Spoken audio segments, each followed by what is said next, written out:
नमस्कार श्रोते हो, दीपक रेगे कथाकथन चॅनलवर तुम्हा सगळ्यांचं मनापासून स्वागत. आणि एकच विनंती की तुम्ही जर आत्ता चॅनलवर पहिल्यांदा आला असाल किंवा अजूनपर्यंत चॅनल सबस्क्राईब केलं नसेल तर प्लीज चॅनल सबस्क्राईब करा. श्रोते हो, आज तुम्ही ऐकणार आहात विजय कापडी सरांच्या 5 बायकांचा दादला ह्या कथासंग्रहातली कथा. आणि कथेचं नाव आहे बार बार देखो. ऐकूया श्रोते हो. संध्याकाळची वेळ 6:30-7ची. विसूभाऊ चुरमुरे ऑफिसमधल्या कामाचा डोंगर उपसून दमून भागून घरी परतले. त्यांची पत्नी रेवती घराच्या दारातच उभी असलेली त्यांना दिसली. आज काय रेवतीनं आपलं स्वागत वगैरे करायचं ठरवलंय का काय? पण आज पगाराचा दिवस कुठं आहे? लग्नानंतरच्या सुरुवातीच्या काळात रेवती विसूभाऊंना सोसायटीच्या दाराजवळ भेटायची. त्यांच्या हातातली ब्रीफकेस आपल्या हातात घ्यायची. लढाई मारून आलेल्या शूरवीराप्रमाणे विसूभाऊंचं आगत स्वागत व्हायचं. काही वर्षांनंतर केवळ पगाराच्या दिवशीच घराच्या दारात उभी राहून ती विसूभाऊंचं स्वागत करायची. आणि आज तर पगाराचा दिवस नव्हता. विसूभाऊ विचारात पडले की असं काय झालं असावं की रेवतीनं दार उघडून आपली वाट बघावी. तेव्हा ते दारापाशी पोचले. रेवतीकडे बघून ते किंचित स्मितहास्य करू बघणार तोच कपाळाला आठ्या घालत रेवती म्हणाली, अहो, कालच्याप्रमाणे आजही तुम्ही मोबाईल नेला नाही. नाही नेला, मर्जी माझी. असं काहीतरी खरमरीत उत्तर देण्याआधी वाटेतून बाजूला सरून त्यांना आत यायला देत रेवती म्हणाली, तात्यासाहेब भयंकर रागावलेत तुमच्यावर. दुपारी 4 वाजल्यापासून सारखे फोन येत आहेत त्यांचे. मोबाईल घरी ठेवून जायचं तर मोबाईल विकत घेतला कशाला असं सुद्धा ते सारखं विचारतायत फोनवरनं. बेडरूममध्ये जाऊन अंगावरचे कपडे उतरवत विसूभाऊ म्हणाले, जगात सगळ्यांच्याकडे मोबाईल असताना मीच मोबाईल का घेतला नाही असं कोणी विचारू नये. एवढ्या एका कारणासाठी मी मोबाईल घेतलाय असं सांग त्यांना. आणि रेवतीकडे रोखून बघत ते पुढे म्हणाले, अगं, तेवढ्यासाठी तू का एवढी अपसेट होतीयस? कधी कधी विसर पडतो माणसाला. आता बऱ्याच वेळेला मी तुझा भाजी पोळीचा डबा न्यायला विसरतो का नाही? अहो, पण त्यांचं काहीतरी अर्जंट काम दिसतंय तुमच्याकडे. तुम्ही त्यांना आत्ताच्या आत्ता फोन करा बरं. तुझ्या त्या तातासाहेबांची कामं करून करून ना थकलोय मी. त्यांच्या कामासाठी आता दुसरा कोणीतरी बकरा बघावा म्हणावं त्यांना. काहीशा उद्वेगानं विसूभाऊ म्हणाले. फ्रेश होण्याकरता न्हाणी घरात गेले. धाड दिशी त्यांनी दार लावून टाकलं. जणू काही तात्यासाहेब न्हाणी घराच्या दाराच्या चौकटीत उभे होते. अहो, असं कसं म्हणता?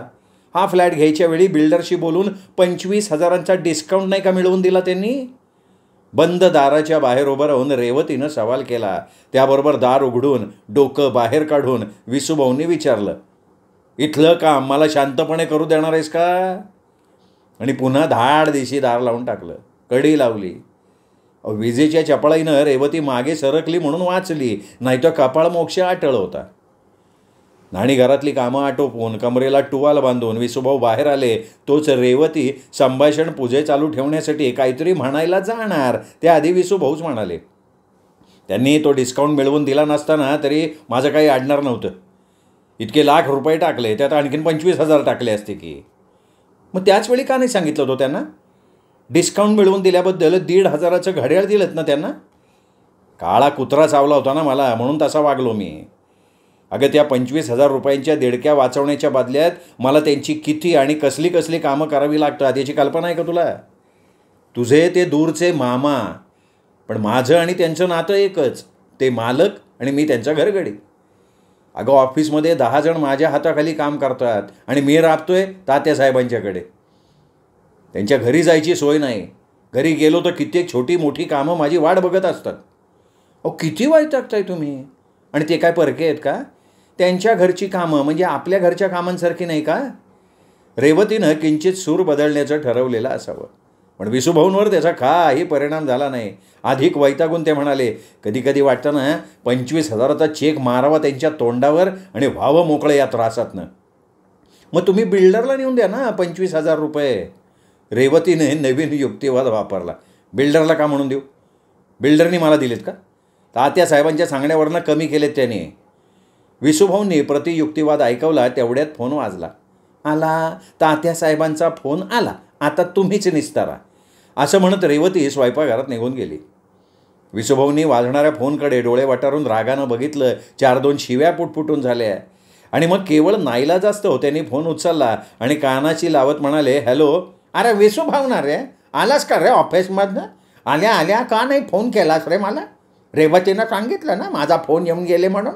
अरे बाबा, तुझं मोबाईल घेतला आहेस तो काय घरी ठेवून पूजा करायला का त्याची? त्याच्यावर हळदी कुंकू फुलं अक्षदा बायची आहेत तुला? आणि तुझं त्या देवटा ऑफिस मोजून 10 वेळा फोन केला तुला, पण प्रत्येक वेळी एंगेज टोन, नाही तर रॉंग नंबर. डोकं आऊट केलं आहे माझं. सॉरी, सो सॉरी तात्यासाहेब, मला माफ करा, म्हणजे क्षमा करा.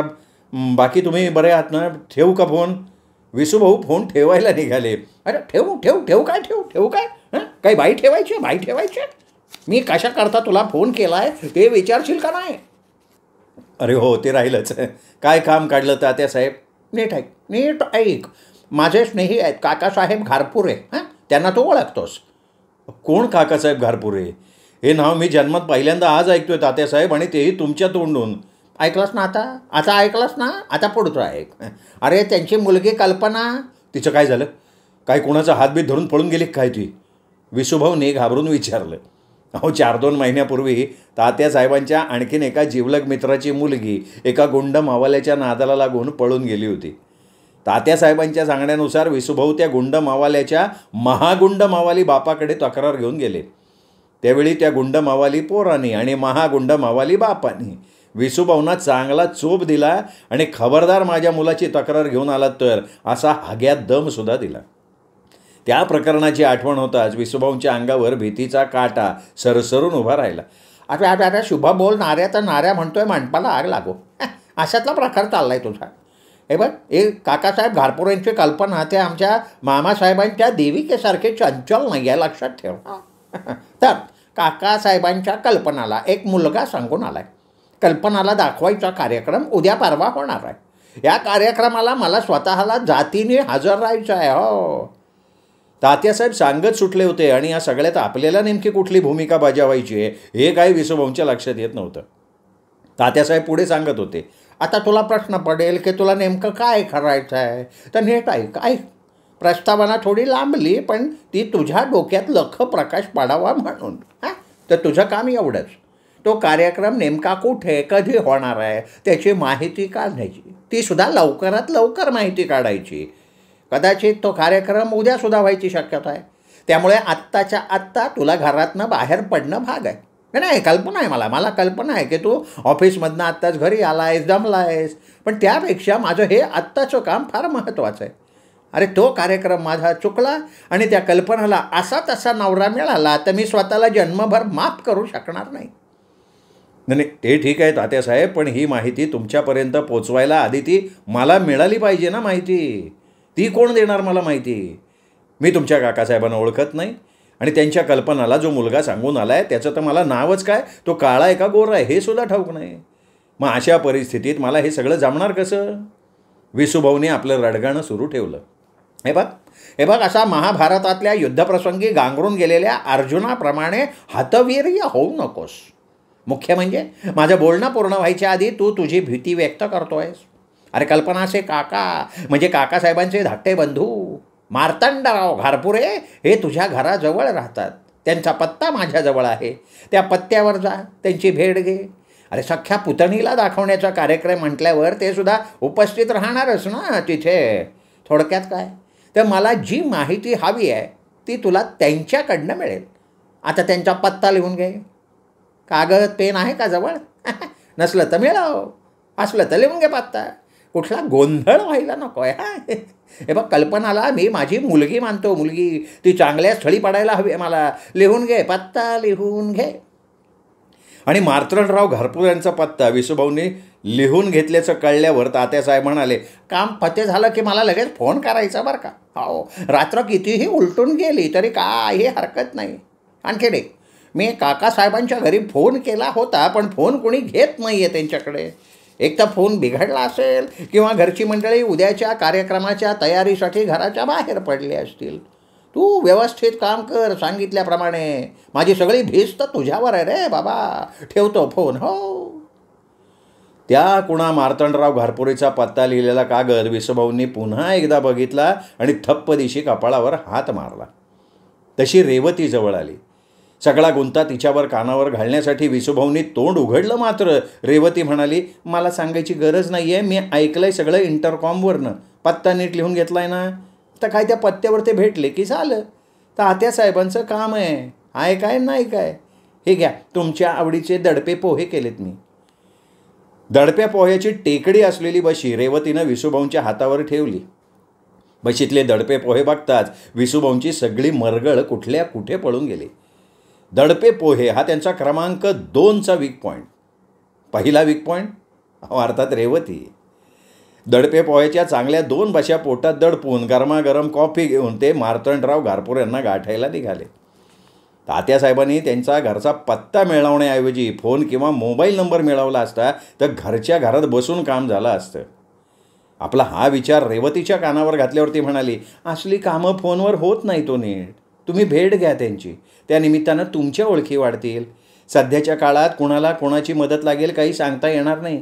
कुणी सांगावं, तुम्हालाही त्यांची गरज पडेल. आणि हो, मोबाईल घेतलाय ना बरोबर. बरं झालं आठवण करून दिलीस. असं म्हणून टेबलाच्या खणात ठेवलेला मोबाईल विसूभाऊंनी आपल्या खिशात ठेवला आणि ते निघाले. कॉलनीच्या दाराशीच असलेल्या रिक्षावाल्याला थांबून त्याच्या हातात मार्तंडरावांचा पत्ता देऊन विसूभाऊ म्हणाले, जरा ह्या पत्त्यावर पोचवा. इथं जायचं वे, लय लांब हे पण चालन. रिक्षावाला म्हणाला. तात्यासाहेब तर म्हणाले होते आपल्या घराजवळ आहे म्हणून. ठीक आहे, चालतं आहे. रिक्षा चालू झाली, निघाली. अनेक वळणं घेत घेत गल्ल्या पार करत करत एका हाऊसिंग सोसायटीच्या दारात त्याने रिक्षा उभी केली आणि विचारायला लागला, काय मी थांबू का जाऊ? नाही तू जा, किती वेळ लागेल सांगता येणार नाही. विसूभाऊंनी त्याच्या हातावर पैसे ठेवले. नाही मर्जी तुमची, पण परत जायला हेतून रिक्षा मिळणं लय कठीण आहे, लक्षात ठेवा. ही तुम्हा लोकांची नेहमीची ट्रिक आहे रे. असं म्हणायचं विसूभाऊंच्या जिभेवर आलं होतं, पण काहीही न बोलता ते सोसायटीत शिरले. तेवढ्यात तिथला रखवालदार त्यांच्याजवळ आला आणि म्हणाला, ओ साहब किधर जाना तुमको? Flat number 10 Martandrao Gharpure. वो घारपुरे साहब ने तो कब का फ्लॅट छोड़ दिया, कोई नया आदमी आयला उधर. रखवालदारांनी नवीनच माहिती पुरवली आणि विसूभाऊंच्या पोटात गोळा आला. ज्या मार्तंडराव घारपुरेंच्या घरी पोहोचवण्यासाठी रिक्षावाल्याला त्याने 50 रुपये दिले होते, त्या मार्तंडरावांनी कुणाला न कळवता घर बदललं होतं. नहीं वो कहाँ गए, ॲड्रेस मालूम है क्या आपको? वो मेरे को क्या सब बता कर जाते क्या इधर से, लेकिन तुम ऐसा करो उनके फ्लैट में जो नया आदमी आएगा ना उसको शायद मालूम होगा. रखवालदाराच्या अकलेला दाद द्यायलाच हवी. क्षणभरापूर्वी एकदम मरगळून गेलेल्या विसूभाऊंच्या चेहऱ्यावर पुन्हा टवटवी आली. मोठ्या उत्साहात ते पुढच्या कामगिरीवर निघाले. पुढच्या 2-4 मिनिटात ते फ्लॅट नंबर 14च्या दरवाजापाशी जाऊन उभे राहिले. दारावरची घंटी वाजवताच दार उघडून एक जण बाहेर आला आणि म्हणाला, मार्तंडराव घारपुरे इथे राहत नाहीत, मी राहतो इथे. मला सांगा, हा फ्लॅट सोडण्यापूर्वी तुमच्यासारख्या त्यांना भेटू इच्छिणाऱ्यांना त्यांनी आपला नवीन पत्ता द्यायला पाहिजे होता का नाही? अहो, दिवसातून 10 माणसांना मला सांगावं लागतंय सध्या ते इथे राहत नाहीत, इथे मी राहतोय. वैताग आलाय नुसता. त्याच्या त्या फाड बोलण्यापुढे अजिबात डगमगून न जाता विसूभाऊंनी एकच नेमका प्रश्न विचारला, त्यांचा नवीन पत्ता आहे तुमच्याकडे? हा काय, घ्या की. असं म्हणत त्यांनी एक पुठ्ठा विसूभाऊंच्या हातावर ठेवला आणि म्हणाला, उगा तुमच्यासारख्यांचा आणि आमचा वेळ वाया जाऊ नये म्हणून तो मी कायमस्वरूपी असा लिहून ठेवलाय. हो, कागद पेन्सिल आहे का? नाही नसणारच तुमच्याकडे. चूक तुमची नाही आहे. एखाद्याला भेटायला जाताना कोण कशाला कागद पेन्सिल खिशात ठेवून जाईल? हा कागद ही पेन्सिल घ्या लिहून. मार्तंडराव घारपुरे यांचा नवीन पत्ता हातात घेऊन विसूभाऊ सोसायटीच्या बाहेर आले. तेवढ्यात तो मगाचा रिक्षावाला त्यांच्याजवळ आला. हा मला ठाऊकच होतं तुम्हाला माझी सर्व्हिस लागणार. बसा, कुठं घ्यायची आता? या नवीन पत्त्यावर घे. पत्त्याचा नवा चिठोरा त्याने रिक्षावाल्याच्या हातात ठेवला. पत्त्यावरनं नजर फिरवत रिक्षावाला म्हणाला, आधीच नाही वय घ्यायचा हा पत्ता, वाटेवतंय ना. आणि त्याने रिक्षा सुरू केली. 5-7 मिनिटात तो नव्या जागी पोचला आणि म्हणाला, या बघा मी थांबतो, वेटिंग चार्ज हाफ द्या, तुम्ही जाऊन या. विसूभाऊ निघाले. तिथल्या रखवालदाराने विचारलं, कोण चाहिए? ये मार्तंडराव घारपुरे, फ्लॅट नंबर 5. मार्तंडराव घारपुरे, ते गेल्या महिन्यात आले तेच का? हो तेच. विसूभाऊ एवढ्या मोठ्या आत्मविश्वासानं म्हणाले जणू काही आधीची जागा सोडून नव्या जागेत येणार असल्याचं मार्तंडरावांनी विसूभाऊंना आणि फक्त विसूभाऊंनाच सांगितलेलं होतं. तेवढ्यात बाहेरच्या दिशेनं जाणारे सद्गृहस्थ त्यांच्या जवळ आले. आपुलकीनं विचारायला लागले, कोण हवा आहे तुम्हाला? मार्तंडराव घारपुरे हो, नवीनच आलेत. ते ठाऊक आहे, पण ते खूप उशिरा परततात आणि घरी दुसरं कोणी नसतं त्यांच्या. ते मार्तंडराव आहेत ना, ते तुम्हाला बारमध्ये भेटतील. बारमध्ये? हो, तुम्हाला ठाऊक नाही? नाही, मी आधी त्यांना पाहिलंच नाही आहे. काही गरज नाही. मी सांगतो ते त्यांचं वर्णन लक्षात ठेवा. पट्टदिशी ओळख पटेल. लांब लांब मिशा, डोक्यावर संपूर्ण टक्कल, एक केस नाही. वर्ण काळा कुळकुळीत म्हणजे छत्री छाप रंग. या वर्णनाची माणसं एकापेक्षा जास्त नसतात आणि असतात त्या देहाला मार्तंडराव घारपुरे म्हणतात. येऊ मी? आणि विसूभाऊनी या म्हणायच्या आधी तो निघाला. बापरे, त्या मार्तंडरावाला भेटण्यासाठी आपल्याला आता बारच्या पायऱ्या चढाव्या लागणार. तर विसूभाऊंना आतल्यात खचल्यासारखं झालं. आयुष्यात आपण बाटली आणि बार या दोन गोष्टींपासून दूर राहिलो आणि आता तात्यासाहेबांमुळे ते कुकर्म करायची पाळी आपल्यावर आली. खड्ड्यात गेला तो मार्तंडराव आणि खड्ड्यात गेले तात्यासाहेब असं म्हणून मागे परतावं, घर गाठावं आणि डोक्यावर पांघरून घेऊन सलग 8 दिवस झोपी जावं असं त्यांना प्रकर्षानं वाटायला लागलं. पण तेवढ्यात रेवतीचा क्रुद्ध चेहरा त्यांच्या डोळ्यांसमोर आला. तात्यासाहेबांचं एवढंसं साधं सरळ काम तुम्हाला जमू नये का असं विचारून तिने मारून पडलेल्या झुरळाकडे बघावं, तसं आपल्याकडे बघितलं असतं. रेवतीच्या नजरेतनं आपण उतरलो असतो. आणि नेमकी तीच गोष्ट विसूभाऊंना टाळायची होती. आणि मग त्यांनी ठरवलं म्हणजे काय, पक्का निर्णय घेऊन टाकला की मार्तंडरावांचा पत्ता लावण्यासाठी बारच काय, नरकात सुद्धा गेलं पाहिजे. आपण बारमध्ये जातो ते मार्तंडरावांना भेटायला, मद्याचे घोट रेचवायला नाही. आणि एका तिरीमिरीत विसूभाऊ धीरोदत्त पावलं टाकत रिक्षाजवळ गेले आणि त्यांनी विचारलं, जवळपासचा एखादा बार ठाऊक आहे का? आपल्याला तिथे जायचं आहे. बार? अचानक काय झालं? म्हणजे एकदम पेग पोटात जाण्याची व्यवस्था करण्याजोगं काय झालं काय? अरे नाही बाबा, मी पित नाही. मग काय माझी व्यवस्था करताय का? करा. तुझी व्यवस्था करायला अडलं आहे माझं डाव्या पायाचं खेटर. असं खरमरीत उत्तर रिक्षावाल्याच्या तोंडावर टाकायचा मोह टाळून ते आवंडा गिळून म्हणाले, नाही रे, मला जो माणूस हवा आहे ना तो यावेळी बारमध्ये आहे अशी माहिती मिळाली आहे. नाही ते ठीक आहे हो, पण कोणच्या बारमध्ये ते माहीत नाही. जवळपासच्या असेल ना. उगाच दूरदूरच्या बारमध्ये कोण कशासाठी जाईल? हो, असं कसं म्हणताय तुम्ही? अहो, आपण बारमध्ये जातो ही गोष्ट लपवण्यासाठी माणसं घरापासून दूर असलेला बार निवडतात. हे बघ, ते मला माहीत नाही, त्यातलं मला कळत नाही. मी जन्मात कधी एकदासुद्धा दारूच्या पेलेला स्पर्श नाही केलेला. मग काय डायरेक्ट बाटली लावतात काय तोंडाला? शटअप. किती घोर अपमान करतोयस माझा. तुझे आत्तापर्यंत पैसे किती झाले सांग, मी दुसरा रिक्षावाला बघतो. नाही चुकलं साहेब, दारू पिणं वाईट आहे, मी पण जाणतो. पण कधी कधी एखादा गेला पोटात तर काय बिघडणार आहे? माझ्या तर असं कानावाल्यानं साहेब, का दिवसात ना एक पेग नियमित घेतला ना आरोग्य ठणठणीत राहतं. बघ, ते सगळं ठाऊक आहे मला. रिक्षाजवळच्या बारमध्ये गे, ते तिथे नसतील तर पुढचा बार. कुठल्याही परिस्थितीत आज त्यांना गाठणं भाग आहे. निघाली रिक्षा. अवघ्या काही मिनिटांच्या प्रवासानंतर एका बारसमोर थांबली. बघा साहेब, इथं या त्या जंटलमन माणसं डॉसायला. रिक्षावाल्याचं म्हणणं कानाआड करून मनामनाच्या बेड्या पायात घातल्याप्रमाणे विसूभाऊ बारच्या दिशेने निघाले. बारचा बारक म्हणाला, या या या साहेब, बार आपलाच आहे. नाही, मी प्यायला नाही आलो. अच्छा, मग न्यायला आलाय का? सांगा कुठला ब्रँड देऊ? नाही हो, मी पित नाही. पित नाही? आश्चर्यानं थक्क झाल्याप्रमाणे बारमालकानं विचारलं. अचानक मद्याचा भपकारा त्यांच्या नाकपुड्यात घुसला. त्याने नाकाला रुमाल लावत म्हटलं, नाही मी अजिबात पित नाही हो, पण मला ना एका माणसाला भेटायचं आहे जो तुमच्या बारमध्ये येतो. मार्तंडराव घारपुरे नाव आहे त्यांचं. हे बघा, इथं येणारं आपलं नाव गाव सांगत नसतो साहेब, आणि आम्हीही ती माहिती विचारायच्या भानगडीत नाही पडत. नाही, तसा तो कोणाच्याही लक्षात राहण्यासारखा आहे. 6 फुटांहून उंच, जाडजूड, पोटाची ढेरी ही सुटलेली, डोक्यावर टक्कल आणि काळा कुट्ट रंग छत्रीच्या कापडाचा. नाही, या वर्णनाचा इथे कोणी येत नाही साहेब. मला वाटतं तुम्ही पुढच्या बारमध्ये चौकशी केली तर बरं होईल. न पिणाऱ्या गिऱ्हाईकाशी गप्पात वेळ घालवणं बारमालकाला मंजूर नव्हतं. पुढच्या 10 मिनिटात विसूभाऊ दुसऱ्या एका बारच्या दारात उभं राहून आत वाकून बघायला लागले. बारमालकानं आत येण्याची फरमाईश करण्याआधी ते स्वतः त्याच्याजवळ गेले आणि सांगायला लागले, हे बघा, मी काही पित नाही. इथे नियमित येणाऱ्या एकाला शोधण्याकरता मी आलो आहे.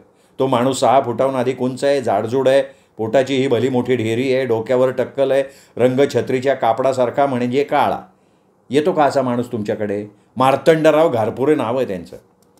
बारीक डोळे करून विसूभाऊंकडे बघत मालक म्हणाला, असं आहे का? जाडजूड टक्कलवाला काळा कोळकोळीत म्हणता का तुम्ही? नाही, मला वाटतं म्हणजे अंदाज बरं का आपला, पण नक्की समजायला हरकत नाही. असा एक माणूस येतो इथं म्हणजे काय यायचा. गेल्या 3-4 महिन्यापासून झालाय बेअपात्ता तो. मित्रांना घेऊन आलता, 4,000चं बिल झालतं. नेहमी येणारा असा जेंटलमन माणूस बिल बुडवणार नाही म्हणून त्या टायमाला मी त्याला जाऊ दिलं, पण त्याच्यानंतर थोबाड नाही दाखवलं बॅटेने. हा, पण आमच्या माहितीप्रमाणे तो इथून 4 फरलांगावरच्या दादूच्या बारमध्ये येतो कधी कधी. वाजली किती मला सांगा साहेब? विसूभाऊंनी घड्याळात बघितलं, 10:30 वाजून गेले होते. विसूभाऊंच्या तोंडून 10:30 ही वेळ ऐकल्याबरोबर तो एकदम उत्तेजित झाला आणि म्हणाला, साहेब ह्या वेळेला तो असतो बरं का तिथं. आणि बारच्या आतल्या बाजूनं बघत तिथल्या एका पोऱ्याला त्यानं हाक मारली आणि म्हणाला, चंदू साहेबांच्या बरोबर जा. त्या जाड्या हत्तीने ह्यांचे बी पैसे बुडवलेत, हे त्याच्या मागं होत, तू पण जा त्यांच्याबरोबर. साहेब तुम्ही त्याला गाठा आज, आणि पैसे मिळाले ना का चंदूला इथं परत आणून सोडा. तुम्ही काय गाडी घेऊन आला का? नाही, मी रिक्षातनं आलो आहे. चंद्या जा रिक्षात जाऊन बस. साहेबांच्या पैशाच्या आधी आपले 4,000 वसूल करायचे. काय साहेब तुम्हाला देऊ का एक पेग? नाही, मी मद्यप्राशन करत नाही. असं बाणेदार वाक्य बारमालकाच्या तोंडावर फेकायची इच्छा दाबून विसूभाऊ भरभर पावलं टाकत चंदूच्या मागे मागे जायला लागले. रिक्षात जाऊन बसले. चंदू आधीच बसला होता. रिक्षा दादूच्या बारच्या दिशेने निघाली. विसूभाऊंना जरा बरं वाटलं. मार्तंडरावांना आता आपण नक्की गाठणार. मार्तंडरावांचं सविस्तर वर्णन आपल्या चांगलंच लक्षात राहिलं, हे बरं झालं. ते तसं राहिलं नसतं तर त्यांना गाठणं कठीण होतं. दरम्यान रिक्षावाल्यानं दादूच्या बारजवळ रिक्षा उभी केली आणि म्हणाला, अर्धा पेग पोटात घ्यायची हीच वेळ आहे, मी घेतो. तुम्ही तुमचं काम झाल्यावर मला हाक मारा. आणि आणखीन एक, पेगचे पैसे तुम्हीच द्या, माझ्या वेळातनं वळते करायची. आणि तो शिरला बारमध्ये. त्याच्या मागोमाग चंदूही सराईतपणे आत गेला. बारच्या दरवाजाशी विसूभाऊ घुटमळत उभे राहिले. बारच्या झुलत्या दरवाजापाशी उभा असलेला रखवालदार त्यांना म्हणाला, अरे आप नाही जाते क्या? नाही, मैं मद्यपान नाही करता, मैं उनमें से नहीं हूँ. रखवालदाराच्या मनात विचार आला, बारमध्ये जाण्याआधी साहेबांना चढलेली दिसतीये, आत गेल्यावर काय धमालच करतील.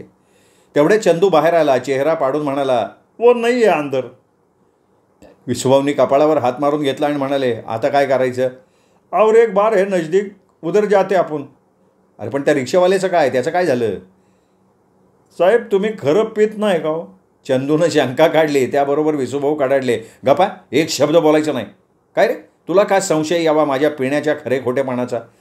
नाही तसं नाही साहेब, दारूचा पेग असतो ना साहेब, तो असा एकदम घाशाखाली उतरवायचा नसतो ना. औषध घातल्यासारखा. दारू कशी थ्यांबानं प्यायची, मध्ये खारे दाणे, फरसाण, काजूच्या बिया त्या आपल्या ऐपतीप्रमाणे तोंडात टाकायच्या, थोड्या गप्पा हाणायच्या, पुन्हा एक थेंब. अर्ध्या पेगसाठी पटकन प्यायचा म्हटलं तरी 30-40 मिनटं लागतात. ओ माय गॉड, एवढा वेळ आहे कुठे? 11 वाजायला आलेत रे, रात्रीचे 11. घरी असतो तर गाढ झोपलो असतो. छे, उगाच त्या तात्या साहेबाच्या मसण्या कामाच्या मागं लावलोय. कोण तात्या साहेब म्हणले तुम्ही तर मगाशी मार्तंडराव म्हणले ना साहेब. काय साहेब, पीत नाही म्हणता आणि पिणाऱ्या माणसासारखं बोलता. एक शब्द बोललास ना पुढे तर थोबाड फोडी ना तुझं. आज जा आणि शर्टाला पकडून आण त्या रिक्षावाल्याला. हो साहेब, तुमची ऑर्डर मी का म्हणून ऐकायची? माझे मालक ते बारवाले आहेत. मैं आपको नहीं जानता, जो करना है वो तुम करो, भाड में जाए तुम्हाला मार्तंडराव. आता मात्र विसूभाऊंचं दाबच दाणडलं. क्षणभर त्यांच्या मनात विचार आला, या हरामखोर चंद्याला आणि त्या बदमाश रिक्षावाल्याला इथेच सोडावं, दुसरी रिक्षा करून घर गाठावं. पण दुसरा विचार मनात आला की नको, उद्या सकाळी रिक्षावाल्याला आपल्याला शोधत घरी येईल, भाड्याचे पैसे न देता निघून आलो म्हणून भांडण उकरून काढेल, शिव्या देईल, आव्हाच्या सव्वा पैसे मागेल, सोसायटीतल्या इतरांसमोर शोभा होईल. आणि सगळ्यात खतरनाक गोष्ट म्हणजे आपण बारमध्ये गेलो होतो ही गोष्ट जगजाहीर होईल. मग सगळ्याची तोंड चुकवता नाकी नऊ येणार. नकोच ते, सामोपचारानं घेऊया. नाही चंदूराव, अरे असा एकदम भडकतो का रे तू? अरे तुम्ही वार्तात तशी करतोय. हे बघ, तू आज जा, त्याला सांग लवकर आटप, बाहेर ये. अरे अशानं घरी पोचेपर्यंत मध्यरात्र उलटेल रे, जा की बाबा आज जा. विसूभाऊंकडे रागानं बघत चंदू बारच्या दिशेनं निघाला आणि थोड्या वेळानं विसूभाऊंच्या लक्षात आलं की चंद्यासुद्धा आत गेला तो आतच आहे. आता मात्र स्वतःहून आत जाण्यापासून गत्यंतर नव्हतं. पण कुणी पाहिलं तर? विसूभाऊंनी थोडा विचार केला. ते बारच्या दिशेनं निघाले. आतल्या अंधुक प्रकाशात रिक्षावाल्याला शोधायला लागले. तेवढ्यात बार मालक जवळ आला. बैठिए साहब. नहीं, मैं बैठने को नहीं आया. खड़े खड़े पियेंगे क्या साहब? अरे आराम से बैठो, अभी वो साहब को अटेंड कर. बैठो साहब बैठो. तिथला एक पोऱ्या जवळ आला, विचारायला लागला, साहब फुल चाहिए क्या क्वार्टर? अरे माझ्या गुणी बाळा, मी रिक्षावाल्याला आणि त्या चांद्याला शोधायला आलो रे. या काळोखात ते कुठं दिसत नाही आहेत, जरा लाईट लावायला सांग की तुझ्या मालकाला. तेवढ्यात त्यांच्या कानावर परीची धाक पडली. ओ साहेब, इकडे या. डोळे ताणून विसुभाऊंनी बघितलं. 4 पावलांच्या अंतरावर टेबलावर रिक्षावाला बसला होता आणि चंदूही होता, दोघांच्या पुढ्यात ग्लास. अरे बाबांनो, आटपा की लवकर. साहेब, तुम्ही व्हा पुढं, का बसता इथंच? 90 रुपये मालकाला द्या, माझ्या बिलात 90 ते करा. आणि या चांद्याची बिलाचं काय? काय रे, पैसे आहेत का खिशात? मेरे पैसे भी साबी देंगे. विसुभाऊंनी मुकाट्यानं दोघांचे मिळून मालकानं सांगितल्याप्रमाणे 135 रुपये दिले आणि बाहेरच्या दिशेनं निघणार तोच बाहेरून येणारा एक माणूस त्यांच्या अंगावर जवळजवळ कोसळला. काय कटकट आहे, नीट चालता पण येत नाही का? असं विसुभाऊ रागानं म्हणाले आणि समोरच्या माणसाला बघून स्तंभित झाले. श्यामराव दुतोंडे, त्यांच्या ऑफिसातले एक सहकारी, भरपूर पिण्याबद्दल ख्यातनाम असलेले. त्यांच्या त्या लौकिकामुळे विसुभाऊ त्यांच्यापासून दूर दूर वावरत असत आणि ह्या क्षणी मात्र ते अगदी फुटाच्या अंतरावर त्याच्या जवळ उभे होते. काहीशा संशयी नजरेनं विसुभाऊंकडे बघत त्याने विचारलं, तुम्ही विसुभाऊ चुरमुरे आहे ना? नाही, माझा प्रश्नच नाही. मी अद्याप तीर्थप्रसाद घेतलेलाच नाही आहे, पण मला असा प्रश्न का पडला? श्यामराव, काय आहे, माझं जरा काम होतं इथे. बारमध्ये काम? ऑफिसचं? अहो, बार म्हटला की इथे एकच काम, प्यायचं, ढोसायचं. वा वा वा, तुम्ही पण सुरू केलं वाटतं. वा वा वा, चला चला पुन्हा आज जाऊ, लेटस्ट सेलिब्रेट. अहो, आमच्या कंपनीत आज आणखीन एकाची भर पडली, सेलिब्रेशन व्हायला नको? श्यामराव, अहो नीट ऐका, मी दारू प्यायला गेलो नव्हतो आज. मग काय ताक प्यायला गेला होता का? आणि काय हो, दारू काय म्हणताय तुम्ही? अडाणी माणसं म्हणतात दारू. आपल्यासारख्या जंटलमन माणसाने म्हणायचं तीर्थ. चला तीर्थ सेवन करू, चला. नाही, ते काही असलं तरी मी घेत नाही, म्हणजे घेत नाही, घेणार नाही, मेलो तरी घेणार नाही. तुम्ही जा, मलाही जाऊ द्या. अरे वा, म्हणजे पिऊन सवरून सोवळे का? आमचं नाव कायमचं बदनाम का म्हणून? विसुभाऊंचा हात घट्ट धरून श्यामराव विचारायला लागले. हे बघा श्यामराव, तुमचा विश्वास बसो अथवा न बसो, मी प्यायला आलेलो नाही, मी पीत नाही, मला जाऊ द्या. आणि त्यांच्या हाताला हिसका मारून ते घाईघाईत निघाले. उद्या सांगतो सगळ्यांना ऑफिसात. श्यामरावांच्या तोंडचे शब्द तापलेल्या सळईप्रमाणे विसुभाऊंच्या कानात शिरले. एखादा आपल्या विरुद्धचा पुरावा नष्ट करायचा म्हणजे पाहणाऱ्याचा काटा काढायचा असतो. मग काय काढायचा काटा श्यामरावांचा? आपल्यासारख्याच्या डोक्यात असा विचार यावा याचं विसुभाऊंना आश्चर्य वाटलं. ते रिक्षा जवळ येऊन उभे राहिले. किती वाजले ते घड्याळात बघायची त्यांना भीती वाटायला लागली. दरम्यान रिक्षावाला चांद्या त्यांच्या जवळ आले. रिक्षावाला म्हणला, तुम्ही पण घ्यायची ना साहेब, क्वार्टर पेग मारायचा, घरी कोणाला कळणार बी नाही. तुम्ही जंटलमन माणसं आहे ना, बायकोला लय घाबरता, आम्ही नाही कोणाची पारवा करत. असं म्हणत रिक्षावाला आपल्या जागेवर बसला आणि म्हणाला, आता कुठं घ्यायची, पुढच्या बारमध्ये का? नाही नको, रात्रीचे 12:30 वाजून गेलेत, इतका उशीर झाला म्हणून रेवती तर द्या असो, तू घरी पोचव मला म्हणजे झालं. आणि याचं काय करायचं, याला तुमच्या घरी न्यायचा का? अरे मेरे को दुकान में छोडो. रिक्षा सुरू झाली. विसुभाऊंच्या कॉलनीच्या दारात उभी राहिली. विसुभाऊंनी मान उंचावून आपल्या फ्लॅटकडे बघितलं. दिवे लागलेले होते. रेवती वाट बघत असणार. साहेब, सगळे मिळून 500ची नोट द्या. एवढे? साहेब, तुम्ही म्हणाला त्या त्या ठिकाणी मी तुम्हाला नेलतं. वेटिंग चार्ज, रात्रीचा डबल चार्ज, माझ्या पेकचे पैसेसुद्धा वळते केले. अरे पण ठीक आहे, जाऊ दे, मर्दे घे. त्याच्याशी वाद घालण्याचे त्राण विसुभाऊंच्या अंगात नव्हते. जिन्याची एक एक पायरी चढत विसुभाऊ आपल्या फ्लॅटपर्यंत पोहोचले. दार उघडत रेवतीनं प्रश्न टाकला, एवढा उशीर? दात ओठ खात विसुभाऊ म्हणाले, काय करणार त्या तात्यासाहेबांच्या. अहो, तात्यासाहेब बसले तिथे, दिसत नाही आहे का? रेवतीनं दाटावलं. विसुभाऊने डोळे ताणून बघितलं. कोपऱ्यातल्या आरामखुर्चीवर तात्यासाहेब बसले होते. तात्यासाहेब, तुम्ही आणि ह्या वेळेला? काय करणार, तुम्हाला उशीर झाला म्हणून रेवती घाबरली, फोन करायला लागली म्हणून मी इथे आलो. आणि काय हो, गेल्या 3-4 तासात 25 वेळा संपर्क साधून बघितला तुमच्या मोबाईलवर. 25 वेळा? एकदा ही रिंगटोन कशी नाही वाजली मग? असं म्हणत विसुभाऊने खिशातनं मोबाईल काढला. जीप चावली. मोबाईल बंदच होता. वा, म्हणजे एक तर मोबाईल न्यायचाच नाही आणि नेला तर ऑन करायचा नाही. छान छान उपयोग करताय तुम्ही मोबाईलचा. तेवढ्यात रेवती म्हणाली, आणि तात्यासाहेबांचं ते काम कधीच झालं हवी ती माहिती मिळाली. तुम्ही कुठे फिरत होतात रात्री बेरात्री? माहिती मिळाली? कुणी दिली? कशी दिली? का म्हणून दिली? अहो मी काकासाहेब घारपुऱ्यांशी संपर्क ठेवून होतो. ती मंडळी घरातनं बाहेर गेली होती म्हणून घरी फोन उचलत नव्हतं कोणी. 8च्या सुमाराला ती मंडळी परतली. 2 सेकंदात माहिती मिळाली. 8 वाजता? अहो मग तुम्ही 8 वाजता मला का नाही फोन केलात? केला पण तुमचा मोबाईल बंद अवस्थेत. पण त्या मार्तंडरावांच्या घरी गेलात ना तुम्ही, तिथे समजलं असेल की. नाही ना, म्हणजे तसा गेलो पण त्यांनी घर बदलल्याचं कळलं. तिथेही गेलो तर समजलं की ते बारमध्ये गेलेत. मग त्यांचा शोध घेण्यासाठी कधी नव्हे ते मी बारमध्ये शिरलो. 1 नाही 2 नाही 4 बार बघितले. ऑफिसातले एकाने मला तिथं बघितलं. आता तो सगळ्यांना सांगत सुटणार मी बारमध्ये होतो. थांबा, बारमध्ये गेलात तुम्ही? अहो मार्तंडराव काम करतो तो दारूचा बार नव्हे. बार म्हणजे बार काउन्सिल, वकिलांचा बार काउन्सिल. थोडं उशिरापर्यंत बसतो तो, काम जास्त असेल तर. आणि पण पुढचं ऐकायला विसूभाऊ शुद्धीवर होते कुठे. ते पडदिशी खाली बसले, जमिनीवर आडवे झाले. थोड्या वेळानं शुद्धीवर आले, मोठ्यांदा म्हणाले, बार अरे मैं पिता नाही, मैं पीत नाही, मी पीत नाही, मैं पिता नाही, मला हात नेऊ नका. तात्यासाहेब आणि रेवती एकमेकांची तोंड बघत राहिले. श्रोते हो, कशी वाटली विजय कापडी सरांची कथा बार देखो. कथा आवडली असेल व्हिडिओ लाईक करा, मित्रपरिवारात नातेवाईकात शेअर करा. आणि हो, चॅनल सबस्क्राईब करायचं चुकून राहिलं असेल तर चॅनल मात्र सबस्क्राईब करा. पुन्हा भेटूयात कापडी सरांच्या नवीन कथेसह पुन्हा एकदा. तोपर्यंत नमस्कार मित्र.